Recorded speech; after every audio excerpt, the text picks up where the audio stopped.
కరీంనగర్లో కేంద్ర సహాయ మంత్రి బండి సంజయ్ చేసిన వ్యాఖ్యలకు ప్రభుత్వ విప్ అడ్లూరి లక్ష్మణ్ కుమార్ కౌంటర్ ఇచ్చారు. పెద్దపల్లి జిల్లా ధర్మారం మండల పరిషత్ కార్యాలయంలో నిర్వహించిన లబ్ధిదారుల చెక్కుల పంపిణీ కార్యక్రమంలో పాల్గొన్న ఆయన బండి సంజయ్పై ఆగ్రహం వ్యక్తం చేశారు. అనంతరం మీడియాతో ప్రభుత్వ విప్ మాట్లాడుతూ బీజేపీ పతాకంలోనే కల్వకుంట్ల సినిమా నడుస్తోందంటూ సెటైర్ వేశారు. బండి సంజయ్ చేస్తున్న తప్పుడు ఆరోపణల వెనుక బీజేపీ, బీఆర్ఎస్ మధ్య ఉన్న చీకటి ఒప్పందాలను కప్పిపుచ్చే ప్రయత్నం ఉందని ఆరోపించారు. అలాగే సంతోష్ రావు, కల్వకుంట్ల కుటుంబానికి మధ్య విభేదాలే కవిత కార్యాలయం పెట్టడానికి కారణమని అన్నారు. కల్వకుంట్ల కుటుంబం డ్రామా చేస్తోంది, రాబోయే రోజుల్లో వాళ్ళంతా ఒకటే అవుతారు అని విమర్శించారు. ప్రాజెక్టు కానీ ఇంకా ఫోన్ ట్యాపింగ్ కానీ ఇవన్నిటి కూడా రాష్ట్ర ప్రభుత్వం ఈ విధంగా గత ప్రభుత్వంలో అభియోగాలు చేస్తుంది. మేము కేంద్రంలో కీలకమైన పదవిలో ఉన్నాం, మేము కూడా వీటి మీద ఎంక్వైరీ జరిపిస్తాం ఈ విధంగా అని చేసి వాళ్ళ ఈడీ ఉన్నాయి కదా, వాళ్ళ చేతిలో ఈడీ ఉంది కదా, ఆ ఈడీ ద్వారా మొత్తం రాష్ట్ర ప్రభుత్వంపై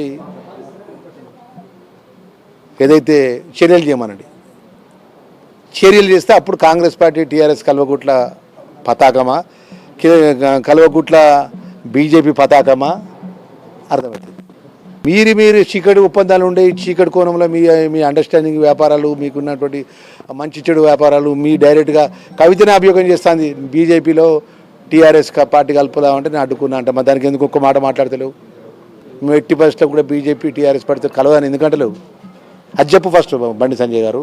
టీఆర్ఎస్ పార్టీని లేకపోతే ఈ పార్టీ టీఆర్ఎస్ పార్టీపై బీజేపీలో కలిసేదని చెప్పి కవితక్క గారు అంటారు. దానికి ఫస్ట్ బండి సంజయ్ సమాధానం చెప్పని, అది సమాధానం చెప్పు చేతగాక మా మీద లేనిపోయి అని నోరు ఉన్నది అయిపోయి ఏది పడుతుంది మాట్లాడితే కరెక్ట్ కాదని చెప్పి మనకి డ్రామా. హ్యాపీరావు ఉంటాడు, హ్యాపీరావు అంటే సంతోష్ రావు వీళ్ళకున్న ఆస్తుల పంపకాలు, వీళ్ళకున్న ఇబ్బందుల వల్ల ఆయన ఎల్లగొట్టడానికి ఆయనకు ఉన్న రోజులు మాదేం నడవది. ఆ ఒక సంతోష్ రావు చేయబట్టి ఇటు కేటీఆర్ కానీ, ఇటు హరీష్ రావు కానీ, ఇటు కవిత కానీ ఇవన్నీ ఇబ్బందులు ఎదుర్కోవాల్సి వస్తానని చెప్పి సంతోష్ రావుని బయటికి పంపించడానికి ఇదంతా ఏడిసే డ్రామా.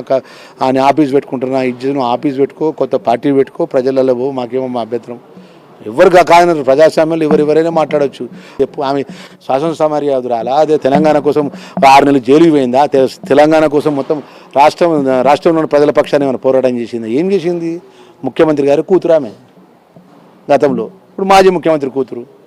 ఇంత పెద్ద అవసరం? ఇది ఏం లేదంటే ప్రజలను డైవర్ట్ చేయడానికి వాళ్ళ ఇంటర్నల్ వాళ్ళకున్న కోల్డ్ వారు, వాళ్ళకున్నటువంటి ఆస్తి పంపకాలు, వాళ్ళకున్న కమిషన్ల అనేక సమస్యలు ఉన్నాయి. ఆ సమస్యలు ప్రజలు చెప్పుకోక ఇలా కవితక్క గారు పోయి ఇదన్నీ చేస్తుంది తప్ప ఇలా ఏం లేదు. కొన్ని ఒక నెల రోజుల తర్వాత చూడండి, మీరే మీడియా మిత్రులు ఉంటారు, మళ్ళీ అంతా కలిసిపోరో చూడండి.